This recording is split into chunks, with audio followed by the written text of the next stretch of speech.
Hey everyone, thank you so much for being here today. My name is Denise. I'm also known as heywigsister on Instagram and Facebook. Today I'd like to talk about my Hashimoto's journey, where I am with it, some things that have developed since I last did my kind of first video on this topic, and share some next steps that I'm going to be going through in order to get this under control. So if you're curious about Hashimoto's disease, it's a autoimmune thyroid disease. Maybe you've got some health issues that are undiagnosed. Maybe you've been diagnosed with Hashimoto's, or you know someone, or you're just curious. Stick around for the rest of this video. We'll talk all about it.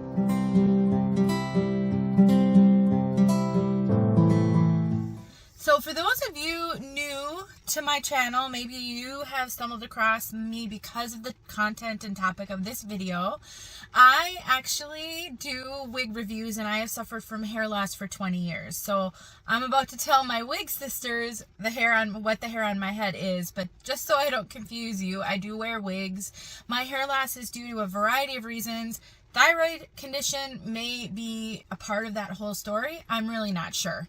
But for my wig sisters watching this, I am actually wearing a human hair wig on my head from Madison Wigs. Madison is the brand name, and it's a small wig boutique that sells human hair exclusively. And Shannon is the owner, and she actually used to do wig reviews. So you may have come across some of her wig reviews. She used to do them for Canada Wigs, and so you might see some of those still out there in YouTube land. She opened up her own wig shop and sells human hair wigs. So I purchased this from Madison Wigs, and I am wearing it for the first time. Although I have had it now for a month and a half or so, I'm still learning about the human hair wig journey. So I'll tell you guys more about this in a future video. All right, you guys.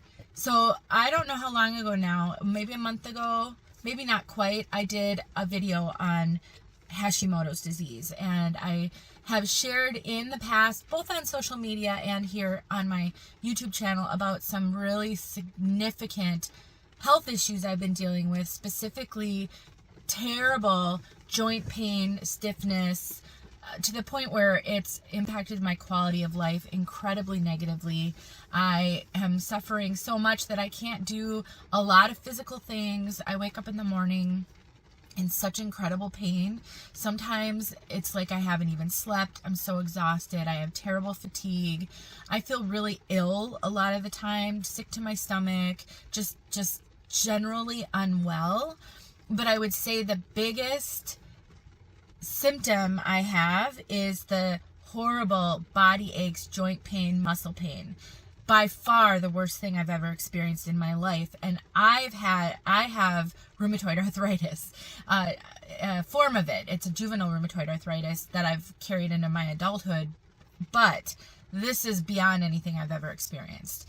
And I didn't even know what it was for a long time. And then I was starting to run low on my Synthroid because I do have Hashimoto's disease, and I have for a very, very long time. I started with Graves' disease. It developed into Hashimoto's, and that's sort of where it's been for probably the last 15 years or so. But I've been stable for over 10 years. So I didn't even begin to think that it could be my thyroid that was causing all these problems. And I got my thyroid levels checked, and they were off the charts, low. When you're hypothyroid, your TSH is elevated. So it's kind of an opposite. But anyway, my Hashimoto's is in a flare and really significantly out of control. And in that video, I shared with you guys a resource called Paloma Health. It's an online clinic, if you will, medical provider, and they focus exclusively on Hashimoto's disease. Not Hashimoto's, I'm sorry, hypothyroid. I would say the majority of people who have hypothyroid, though, do have Hashimoto's, and that is their specialty. And I ordered a blood test from them so I could get my thyroid levels checked, thinking they would be normal, and then all I would need to do is find a doctor to give me a refill on my prescription. And the reason why I didn't go to my regular endocrinologist is because we moved last summer, and I am an hour and 20 minutes away. And so instead of trying to spend the time to find a new doctor, because I thought this was just a status quo check and everything would be fine, I decided to use Paloma for my blood test, because they mail you a kit, you do the test, and you mail it back. And they sent me a kit to show you guys, so I will be filming a video showing how to use their blood test. It's called a blood spot test. Very easy to use, just a finger prick, and that way you guys will know all about it, so that if you are struggling and think maybe a test like this could be a good starting place for you to try to get some answers, you'll know how to use it.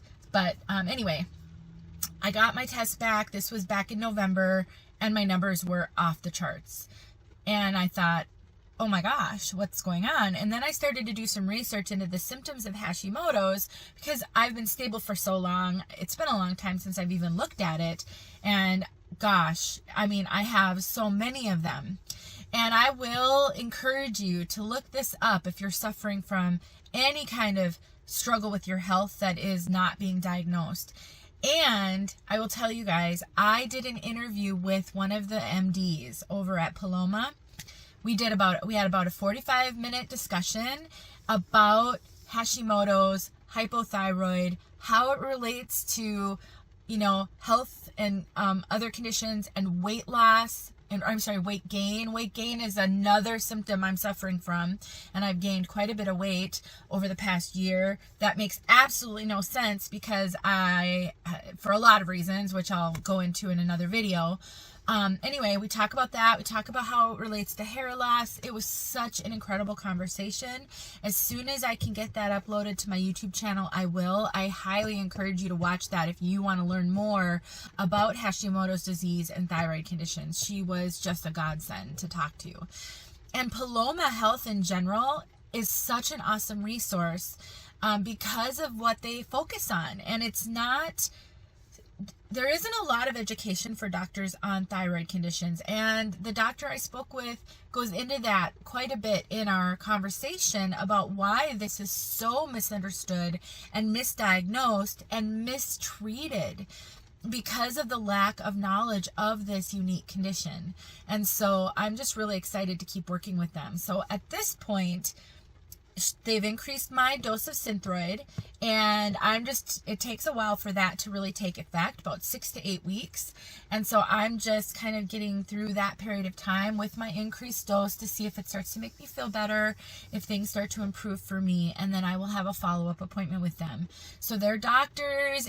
Basically it's telemedicine, and you do a Zoom call, and it was just great. It was so convenient. And what I really love about Paloma is the fact that they treat you as a partner, and that they're open to options. A lot of times you'll see a doctor and they will have just their standard of care, how they treat every person who has Hashimoto's disease. It's not always customized by the person, and if your labs, your numbers aren't out of range for what's normal, you may not get treated at all. And we do talk about that in that interview. And so I think it's definitely something to keep on your radar, and I'm going to share as much information about them and my journey as I can, so that you don't have to jump into something blind. And so if you want to know more about this, please continue to follow my channel, and I will upload regular kind of updates about this, probably on Sundays. I'm thinking Sunday is a good day for me to share this, since most of the time I'm sharing wig related content, wig reviews, tips and tutorials, those kinds of things, so that people kind of have a sense of when I'm going to upload what. So I think Sundays could be a great day for my health updates. So next thing for me, as I'm trying to get through this period of getting my levels regulated, hopefully with an increase in this dose, I am also going to be starting more of a restricted, sort of an elimination diet. Diets are so hard for me. I don't know why. I mean, I am so miserable. You guys, don't judge how I'm feeling by my upbeat personality and attitude in my videos. I am just generally a very upbeat person. And I tend to film things when I'm feeling fairly good, or at least on my good days. And so you really can't tell by unless you were with me 24/7, you really can't tell how hard life is right now and how significant my symptoms are. And so the fact that I'm suffering as much as I am and I still can't seem to do anything about my diet just tells you how hard it is to get out of bad habits. And I love to eat and I like convenience, and but one of the things I've found in all of my research on Hashimoto's disease and in talking to the doctor, diet can be a huge tool in getting your health under control. Hashimoto's is an autoimmune disease. Autoimmune diseases are basically your body attacking itself. And a lot of that is caused by inflammation. There's some evidence out there that shows that people with autoimmune diseases have what's called a leaky gut, and certain things pass through your digestive system, through your intestines, into your bloodstream that shouldn't be there, which causes your body to go into attack mode and confuses it. And so there's a lot of food out there that is considered inflammatory, allergenic, and that probably should be cut out of your diet if you're suffering from an autoimmune condition. Things like dairy, gluten, grains in general can be really difficult. If you want to really get specific, nightshades are a huge potential issue for people, and those are potatoes and tomatoes and peppers, pepper seasoning. I mean, just there's a lot of ways you can go with this. I originally considered doing the AIP diet, which is called the autoimmune protocol. If you're not familiar with it, just Google it. There's so much information out there about it. But that's really restrictive, and I think it's just a bit too much for me to start with. So what I'm going to do is I'm going to start the Whole30. I've done the Whole30 in the past. I felt excellent when I did it, and I think it's a good compromise for someone in the condition that I'm in that's so significant. So again, if you're not familiar with the Whole30, Google it. And for me, it's not about weight loss. It's about trying to calm down my immune system so that my body can respond appropriately to the Synthroid, to fighting this Hashimoto's flare. And so on the Whole30, you cut out dairy, which is going to be super hard for me. I put heavy cream in my coffee every morning. I love cheese, and I cook a lot of dishes that include cream and cheese and things like that. I'm going to cut out gluten, which I've already cut out, and I don't really eat gluten. All grains, including rice, including corn, so all grains. Anything processed, so anything packaged is out. You also cut out, so dairy, grains, gluten, sugar, so I'm not going to be having anything with added sugar. Those are the main things. I think there's a couple of other things. Anything like vegetable oil type, canola oil, all of that, you shouldn't be having that anyway if you've got it's not healthy in general, but any kind of inflammation or autoimmune condition, stay away from those kind of oils. They're very inflammatory. So I will be using coconut oil a little bit. My husband doesn't really like the taste of that, but olive oil, avocado oil. I love cooking with avocado oil now. It's a high heat tolerant, and although it's a little bit expensive. So that's next for me. So Paloma is helping me manage this. My Synthroid dose has increased, and I'm going to be starting the Whole30 this coming week. Get through the 4th of July, and then I really have to buckle down. So no alcohol, no sugar, no grains, no gluten, no dairy, and we'll just see how I do. And and it can take a while for it to take effect. So I'm going to at least do 30 days and then reevaluate how I'm doing. And either I'll continue for a little bit longer. Everybody's different, and you may need to do something for a while for your body to calm down. Or I may need to go the next step and go into the AIP diet, which in addition to all of that, then I would cut out eggs, which will be so hard for me. I mean, some sources of protein, eggs are super easy. Nuts, nightshades, tomatoes, potatoes, peppers. I may have to take it to that next level of the AIP. I hope not. I really hope not. But we'll see. And then after a period of time, when you get your body under control, inflammation down, you're starting to feel better, then you can start doing reintroduction, and you can start introducing some of the foods that you've eliminated one by one and see if it causes any kind of symptoms. So if I were, after the Whole30, if I'm feeling pretty good and I don't feel like I need to go onto the AIP diet, then I can start reintroducing certain things like dairy. That's probably the first thing I would reintroduce and see how I do with it. What I will probably never reintroduce would be gluten. I actually had a food sensitivity test done years ago, and I was told I should never ever eat gluten. So that probably won't come back. Vegetable oils won't come back into my diet. So some things I won't bring back. But we'll see how it goes. My hope is that I will wake up in the morning not feeling like I just want to die. I mean, some mornings it's so awful. I'll be able to do some physical activity. I'll be able to go on walks and go on bike rides and things that I just cannot physically do right now.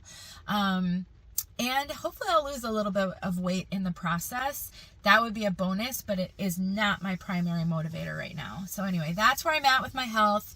And I will put some links in the description to some of this information if you want to do some further research. I will link my first video, and then I have a coupon code for you guys for Paloma. If you would like to get your blood tested and to see if your thyroid markers, they do multiple different, check your different thyroid levels and just see if it's something you should pursue more help with, you can get $30 off. It's normally $99. It will be $69 with my coupon. And again, they send you a little pack in the mail. You do a finger prick. You put 5 spots of blood on a card.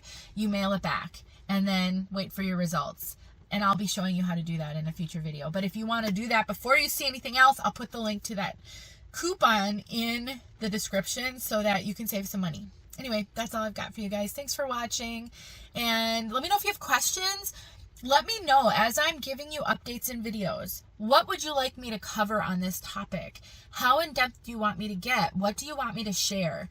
I'm super good at the wig stuff, but this is uncharted territory for me, and I'm just not sure what people would like to see. So tell me, and I'll make sure that I cover things that are important to you guys. Thanks for watching. I appreciate you so much. If you're new here and you have not seen any of my wig or hair loss content, maybe you'll stick around and check that out. I know a lot of people are suffering from thinning hair. Even COVID has caused a sort of increase in thinning hair. You might find a community here that would be really supportive of you as you try to figure out what's going on with that. And I gotta tell you a secret. Wigs are for everyone, not just people with hair loss. They're super fun and allow you to express yourself in ways that you maybe couldn't do when you were dependent on going to a hairstylist to make changes to your hair. Anyway, little plug for the rest of my channel. I'll talk to you guys soon. Thanks for being here.